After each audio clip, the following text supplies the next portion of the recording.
आंबेनळी घाटात एक अपघात घडला। एक स्कॉर्पिओ गाडी जिच्यात 8 मित्र बसलेले, अचानक एका वळणावर ती गाडी थेट 1500 फूट खोल दरीत पडते। ही बातमी येताच संपूर्ण महाराष्ट्रात खळबळ उडाली।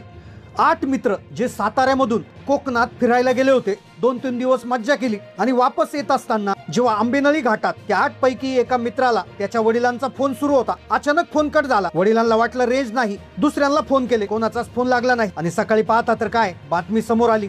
आज सकाळपासून न्यूज चॅनलवर या बातम्या सुरू आहेत। आता प्रत्येकाला प्रश्न पडलाय की या अपघातामागचं खरं कारण काय। सुरुवातीला सांगितलं गेलं की चालकाचा ताबा सुटला, कारण की रात्री उशिरा गाडी चालवत असताना त्याला डुकली लागला असावी, म्हणूनच कडेला असणाऱ्या एका बोर्डला तोडून ती स्कॉर्पिओ थेट 1500 फूट खोल दरीत कोसळली। पण जेव्हा या आंबेनळी घाटाचा काळा इतिहास तपासला गेला तेव्हा या घटनेचं सत्य वेगळंच निघालं। या घाटात बरोबर 8 वर्षापूर्वी म्हणजेच 2018 साली अगदी असाच ऍक्सिडेंट झाला होता। 2018 मध्ये झालेला अपघात आणि 2026 मध्ये झालेला अपघात याचं कनेक्शन जेव्हा तपासण्यात आलं तेव्हा जे समोर आलं त्याने सगळ्या महाराष्ट्राला एक धक्का बसलाय। अनेकदा एखादा अपघात झाला की त्याचं कारण असतं चालकाचा ताबा सुटला, त्याला डुलकी लागली, पण या घाटाचा इतिहास हा भलताच होता। अनेकदा अशा बातम्या व्हायरल होतात की रात्री घाटामधून गाडी चालवताना एखादा पांढरा प्राणी दिसतो किंवा एखादी पांढरी आकृती गाडी समोर येऊन थांबते। लोकांना अशा गोष्टीवर भरोसा बसत नाही, पण हा अपघात जेव्हा झाला आणि जेव्हा बचाव पथक तिथे आलं, जेव्हा दोरीच्या साह्यानं ट्रेकर्स खाली उतरून त्या 8 जणांना बाहेर काढत होते, पण 8 पैकी फक्त 2 जण सापडले। मग काय आहे या अपघातामागचं खरं कारण? त्या रात्री त्या 8 जणांसोबत नेमकं काय घडलं होतं? वाचवायला गेलेल्या रेस्क्यू टीमच्या हाती नेमकं असं काय लागलं की ज्याने या अपघाताचं सत्य बदललं? चला जाणून घेऊया या संपूर्ण घटनेचा सविस्तर रिपोर्ट। आंबेनळी घाटामध्ये एक धक्कादायक अपघात।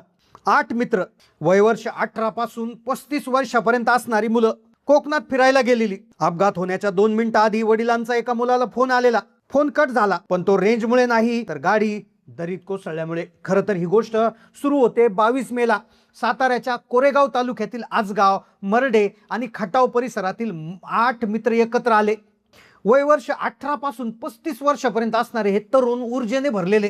3 दिवसाची सुट्टी होती, त्यांना कोकणात फिरायचा त्यांनी बेत आखला।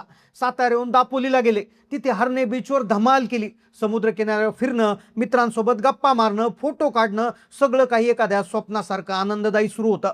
24 मे म्हणजेच रविवारी संध्याकाळी त्यांनी परतीचा प्रवास सुरू केला। पोलादपूर मार्गे आंबेनळी घाटातून साताऱ्याला पोहोचायचं होतं असा प्लॅन त्यांनी निश्चित केला। निघताना आणि वाटेतही त्या मुलांचं त्यांच्या घरच्यांशी फोनवर बोलणं सुरू होतं। गाडीमध्ये गाणी वाजत होती, मित्रांची थट्टामस्करी सुरू होती। रात्रीचे साधारण 10 ते 11 वाजले असतील। गाडी महाबळेश्वरच्या दिशेने आंबेनळी घाटात चढत होती। या 8 पैकी एक जण आपल्या घरच्यांशी फोनवर बोलत होता, तो घरच्यांना प्रवासाची माहिती देत होता। पण अचानक एका क्षणात फोन कट झाला। पण विचार करा, फोन अचानक कट झाल्यावर जेव्हा घरच्यांनी पुन्हा फोन करण्याचा प्रयत्न केला तेव्हा तो लागलाच नाही। फक्त एकाचाच नाही तर गाडीतल्या इतर 7ही जणांना फोन ट्राय केला, पण सगळे नॉट रिचेबल झाले। घाटात रेंज नसेल म्हणून सुरुवातीला घरच्यांनी वाट पाहिली, पण जसा जसा वेळ सरकू लागला तशी तशी सगळ्यांची काळजाची धडधड वाजू लागली। मग काय झालं त्या 8 जणांसोबत की सगळ्यांचे फोन एका क्षणात बंद झाले? त्या वळणावर चालकाला खरंच डुकली आली होती की त्या अंधारात त्याला असं काहीतरी विचित्र दिसलं होतं की ज्यामुळे स्टेअरिंगवरून त्याचे हात सुटले। जेव्हा मध्यरात्र उलटून गेली, एकाचाही फोन लागेना, तेव्हा घरच्यांचा धीर सुटला। त्यांनी तात्काळ पोलिसांशी संपर्क साधला। रायगड आणि पोलादपूर पोलिसांनी तांत्रिक यंत्रणेच्या मदतीनं मोबाईल लोकेशन ट्रॅक करायला सुरुवात केली। तांत्रिक पुराव्यांच्या आधारे एका मुलाचं शेवटचं लोकेशन पोलादपूर जवळील आंबेनळी घाटात आढळलं। पोलिसांनी जराही वेळ न लावता Mahabaleshwar trekkers, Pratapgad search and rescue team, Sahyadri trekkers आणि स्थानिक आपदा मित्रांना पाचारण केलं। रात्रीचे साधारण 1:30 ते 2 वाजले असावेत। घनदाट जंगल, तीव्र निसरडा उतार आणि 900 ते 1000 फूट खोल दरी, अशा अत्यंत कठीण परिस्थितीत टॉर्चच्या प्रकाशात रेस्क्यू टीमचे सदस्य दरीत उतरू लागले। दरीत उतरत असताना त्यांना रस्त्याच्या कडेला एक तुटलेला दिशादर्शक बोर्ड आणि गाडीचा फुटलेला आरसा सापडला आणि यावरूनच गाडी या जागेवरून खाली कोसळली असा अंदाज आला। आता रेस्क्यू टीम त्यांची जीवाची बाजी लावून अंधाऱ्यात दरीत खाली उतरले होते। पहाटेच्या सुमारास त्यांना काय सापडणार होतं की ज्याने या प्रकरणाचं सत्य बदलणार होतं? रेस्क्यू टीम त्या हळूहळू खाली उतरत होती। खाली पोहोचल्यानंतर त्यांना ती गाडी मिळाली। गाडी मिळाल्यानंतर जी गाडी पाहिली ती गाडी पाहून त्यांच्या अंगावर काटा आला, कारण की हे 8 मित्र एका स्कॉर्पिओमध्ये गेले होते, पण त्यांना जी गाडी दिसली ती होंडा सिटी कार होती आणि जिचा अपघात हा खूप वर्ष आधीच झाला होता. ज्या गाडीला शोधायला टीम खाली उतरली ती बाजूलाच राहिली आणि समोर आलं दरीतलं एक दुसरं जुनं रहस्य.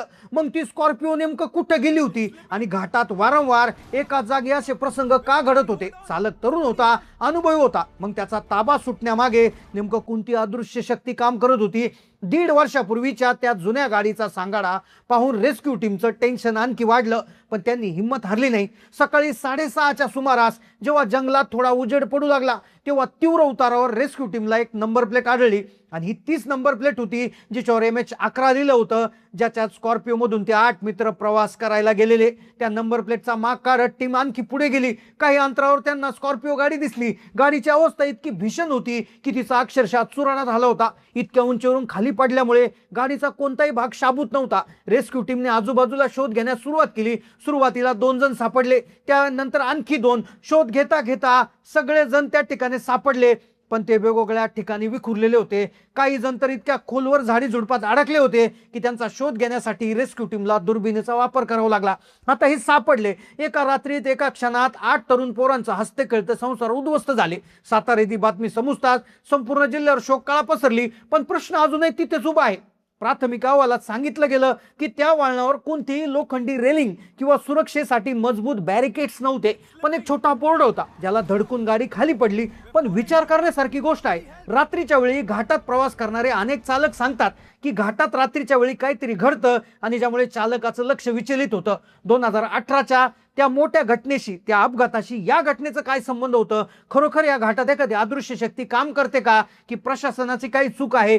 संपूर्ण बचाव कार्य आता काम करत होतं. स्थानिक ट्रेकर्स पैकी एका सदस्याने नंतर दिलेल्या मुलाखतीत काही गोष्टी उघडकीस आल्या. त्यांच्या मते आंबेनळी घाट हा दिवसा जितका सुंदर आणि निसरडा दिसतो, रात्रीच्या वेळी तो धोकादायक आणि गूढ बनतो. अनेकदा रात्रीच्या वेळी दाट धुकं पसरतं, ज्यामुळे समोरचा रस्ता 2 फुटावरचही दिसत नाही आणि अशा वेळी रस्त्याच्या कडा कुठे संपतात आणि दरी कुठे सुरू होती याचा अंदाज चालकाला येत नाही. तसेच या घाटात अनेकदा रात्रीच्या वेळी विचित्र प्राणी, ससे अचानक गाडी समोर धावतात. अशी वंदता स्थानिक लोकांनी केली. चालक त्यांना वाचवण्याच्या नादात किंवा अचानक आलेल्या ब्रेकमुळे गाडीवर नियंत्रण गमावून बसतात. या गाडीतला तरुण चालक होता. कदाचित रात्रीच्या प्रवासाचा थकवा आणि घाटात अचानक आलेलं वळण यामुळे त्यांनी गडबड केली असावी, असं रहस्य त्यांनी सांगितलं. पण खरा मुद्दा इथे संपत नाही. जेव्हा एका व्यक्तीने 2018 सालच्या घटनेचा उल्लेख केला तेव्हा त्या अपघातामागचं सत्य अधिकच गड झालं. आता आपण त्या वळणावर आलोय की त्या अपघाताचं आणि 2018च्या अपघाताचं काय कनेक्शन होतं. आंबेनळी घाटात कोकण कृषी विद्यापीठाच्या कर्मचाऱ्याची एक बस त्या ठिकाणी दरीत कोसळली होती. त्या दुर्घटनेत 30 पेक्षा जास्त जण त्या ठिकाणी गेले होते. सगळ्यात धक्कादायक बाब म्हणजे ज्या वळणावरून आणि ज्या जागेवरून ती बस कोसळली होती अगदी त्याच परिसराच्या जवळून ही स्कॉर्पिओ सुद्धा दरीत कोसळली. दोन्ही घटनांचा अभ्यास केला तर एक गोष्ट समोर येते, ती म्हणजे घाटाची भौगोलिक रचना आणि तिथे नसलेली सुरक्षा बॅरिकेड्स. तर सत्य हेच आहे, कोणती अंधश्रद्धा किंवा अदृश्य शक्तीपेक्षा माणसाची एक छोटीशी चूक आणि यंत्रणेचं दुर्लक्ष याच अपघाताचं कदाचित खरं कनेक्शन असू शकतं. रात्रीच्या वेळी चालक थकलेला, समोर असणारा तीव्र अंधार आणि अचानक आलेलं धोकादायक वळण, रस्त्याला नसलेलं संरक्षण, या सगळ्या गोष्टी एकत्र आल्या आणि त्या रात्री काळ बनून गेल्या. या भीषण घटनेतून आपण एकच धडा शिकू शकतो. रात्रीच्या वेळी घाट रस्त्यावरून प्रवास करताना वेगावर नियंत्रण ठेवा, अत्यंत सावधगिरी बाळगा, शक्यतो रात्रीचा प्रवास टाळा.